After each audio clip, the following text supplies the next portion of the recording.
បាទអញ្ចឹងមេរៀនបន្តគឺជាមេរៀនទី7បាទនិយាយអំពី Stream API អញ្ចឹង Learning Outcome របស់យើងមានចំនួន5បាទទី1បញ្យល់អំពី Stream Processing បាទទី2គឺយើងប្រើប្រាស់ Filter Map Sort ហើយនិង Distinct បាទទី3គឺយើងប្រើប្រាស់ Redact បាទដើម្បីស្វែងរកនៅ Sum Max ហើយនិង Min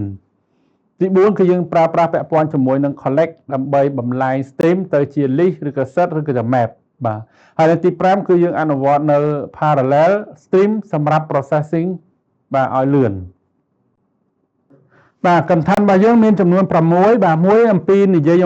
នយោបាយអំពី Stream នៅក្នុង Java និងគោលគំនិតរបស់ P-Pailing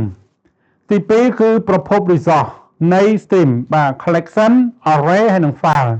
ទី3 intermediate operation បាទមានដូចជា filter